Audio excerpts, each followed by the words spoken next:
So hello guys, इस video में मैं आपको बताने वाला हूँ होस्टिंग और डोमेन क्या होता है, एग्जैक्टली क्या होता है, उसमें हम लोग क्या क्या चीज़ें करते हैं, एक बेसिक ओवरव्यू दूंगा। ओके, सो यहाँ पे सबसे पहले बात करते हैं होस्टिंग की। तो होस्टिंग आप एक तरीके से समझ लो, एक कंप्यूटर है जिसके अंदर सीपीयू, रैम, एसएसडी ये सब होता है। ओके, और जो होस्टिंग रहता है, आप आपके घर में जो कंप्यूटर पड़ा है उसको भी होस्टिंग बना सकते हो। एक कंडीशन रहती है कि वो जो कंप्यूटर है उसका मतलब पूरे दिन आपको इलेक्ट्रिसिटी देनी होगी और इंटरनेट कनेक्शन देना होगा। ये दो चीज़ पूरा दिन उसको देना पड़ेगा, तभी हम लोग वो जो कंप्यूटर है उसको होस्ट कर सकते हैं। अभी यहाँ पे मोस्टली लोग क्या करते हैं मालूम, या तो उन लोग खुद का सर्वर रूम बना देते हैं। सर्वर रूम क्या होता है, बेसिकली एक ऐसा वेयर हाउस होता है या बहुत बड़ी जगह होती है, जैसे कि गूगल का आपने देखा होगा या फेसबुक का देखा होगा। तो वहाँ पे बेसिकली है ना, उन लोग बहुत सारे सीपीयू लगा के रखते हैं, बहुत सारे कैबिनेट लगा के रखते हैं। ओके, सो यहाँ पे बैकग्राउंड नजर तो उसके लिए सॉरी। तो यहाँ पे बहुत सारे कैबिनेट्स वगैरह लगा के रखते हैं, बहुत सारे सीपीयू उसके अंदर रहते हैं, मदरबोर्ड वगैरह बहुत सारी चीज़ें रहती है, और उन लोग एक तरीके से एक सिस्टमेटिक वे में सब जगह पे लगा के देते हैं। और वहाँ पे वो जो वेयर हाउस है या फिर वो जो कमरा है उसके अंदर 24 hour electricity, 24 hour cooling system भी बहुत ज़्यादा नेसेसरी है, क्योंकि अगर सीपीयू हीट वगैरह हो गया तो फट सकता है, तो उसके साथ और भी सीपीयू डैमेज हो सकते हैं। तो कूलिंग सिस्टम देना पड़ता है, मतलब एसी वगैरह लगाना पड़ता है, वो मतलब टेम्परेचर मेंटेन करना पड़ता है एकदम अच्छे से। और फिर हम लोग को उधर पे अगर आग लग जाती है तो उसके लिए बहुत सारी चीज़ें रखनी पड़ती है, और 24 आवर डेटा कनेक्शन देना पड़ता है। जितने भी हम लोग उनके पास जो सर्वर्स रहते हैं या फिर जितने भी कंप्यूटर रहते हैं उसको इंटरनेट से कनेक्ट करना पड़ता है, तो एकदम फास्ट इंटरनेट लगता है। तो उनको ऐसे नॉर्मल जो हम लोग को एक सीपीयू के लिए कितना, मतलब एक कंप्यूटर के लिए कितना लगता है उतना नहीं लगता है, उसको बहुत ज़्यादा नेट लगता है। तो बहुत ज़्यादा नेट उन लोग को लेना पड़ता है, बहुत सारी चीज़ें रहती है। ओके, सो यहाँ पे बेसिक समझ में आ गया। तो होस्टिंग बेसिकली कुछ नहीं होता, कंप्यूटर होता है। सिंपल, एकदम सिंपल लैंग्वेज में बता रहा हूँ, सर्वर मतलब कि। ओके, तो यहाँ पे होस्टिंग का मतलब सर्वर होता है। होस्टिंग मतलब कि हम लोग का जो वेबसाइट है वो सर्वर के अंदर स्टोर कर रहे हैं, तो यहाँ पे हम लोग कंप्यूटर के अंदर स्टोर कर रहे हैं, एक तरीके से ऐसा समझ लो।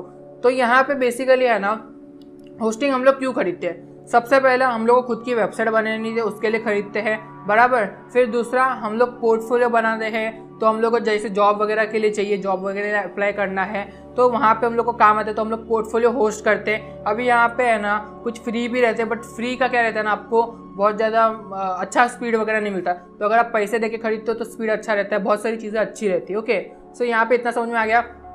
और भी बहुत सारे बेनिफिट्स होते हैं होस्टिंग खरीदने के। ओके, सो यहाँ पे बेसिक समझ में आ गया। होस्टिंग मतलब कि एक कंप्यूटर होता है जिसके अंदर हम लोग की फाइल्स रहती है। फाइल्स मतलब कौन सी files? HTML, CSS, JavaScript, photos वगैरह, वो सारा का सारा जो फाइल रहता है जिससे अपनी जो वेबसाइट है वो लोड होती है, वो हम लोग रखते हैं होस्टिंग के अंदर। ओके, तो अभी हम लोग बात करते हैं डोमेन की। डोमेन क्या होता है? डोमेन नेम बोलते हैं हम लोग उसको। डोमेन मतलब कि एक URL होता है, जैसे कि for example google.com। Okay, so google.com एक URL है या फिर बोल सकते हैं डोमेन नेम है। ओके, सो यहाँ पे होस्टिंग हम लोग को अलग से खरीदनी पड़ती है और डोमेन नेम हम लोग को अलग से खरीदना पड़ता है। ओके, तो इतना समझ में आ गया। तो ये दो चीज़ हम लोग को खरीदनी होती है, अलग अलग से खरीदनी होती है। आप दोनों अलग अलग कंपनी से भी खरीद सकते हो, दोनों एक भी कंपनी से खरीद सकते हो। ऐसा नेसेसरी नहीं है कि अगर आपने डोमेन इस कंपनी से खरीदा तो होस्टिंग भी वही कंपनी से खरीदना, ऐसा कुछ नेसेसरी नहीं है। आप दो अलग अलग कंपनी का डोमेन होस्टिंग ले सकते हो और उसको हम लोग कनेक्ट कर सकते हैं नेम सर्वर्स के थ्रू। तो अभी यहाँ पे ज़्यादा डीप में नहीं जाता हूँ, तो बेसिक सिनेरियो समझ में आ गया। तो हम लोग को होस्टिंग मैंने आपको बता दिया, पोर्टफोलियो के लिए ज़्यादातर नेसेसरी होता है पोर्टफोलियो, या हम लोग की खुद की वेबसाइट है जैसे कि facebook.com वगैरह वगैरह, तो उसके लिए हम लोग को काम आता है। ओके, सो यहाँ पे होस्टिंग और डोमेन को हम लोग कनेक्ट करते हैं। अभी यहाँ पे जो होस्टिंग रहता है ना, जैसे कि एक कंप्यूटर मैंने बताया, तो हर एक कंप्यूटर जो होस्टिंग का जो कंप्यूटर रहता है उसको एक IP एड्रेस असाइन होता है। तो IP एड्रेस क्या होता है? बेसिकली IP एड्रेस आप बोल सकते हो कि हम लोग के पास एक ID रहती है या फिर एक नंबर रहता है जो यूनिक है।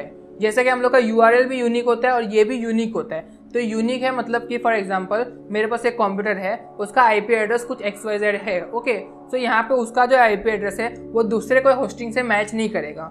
ओके, सो बेसिक समझ में आ गया आपको इतना। तो हम लोग के पास होस्टिंग के अंदर एक नंबर होता है, एक क्या बोल सकते हैं, एक IP एड्रेस होता है। ओके, सो यहाँ पे हम लोग है ना होस्टिंग को डोमेन से कनेक्ट करते हैं with this IP address and name servers. तो यहाँ पे जो मोस्टली चीज़ें है ना वो नेम सर्वर्स से हो जाती है। ओके, सो आपको ऐसा कुछ झंझटमारी करने की नहीं है। ओके, सो यहाँ पे बेसिकली चीज़ें समझ में आ गई आपको। तो अगर समझ में नहीं आ रही तो प्लीज़ कमेंट करना, तो मैं एक बार वापस सबको समझा देता हूँ। होस्टिंग मतलब कि एक तरीके का कंप्यूटर जिसके पास हम उसकी खुद की एक आईपी एड्रेस होती है, जिससे आप वो आईपी एड्रेस के थ्रू भी आप आपका जो वेबसाइट का जो डेटा है वो एक्सेस कर सकते हो।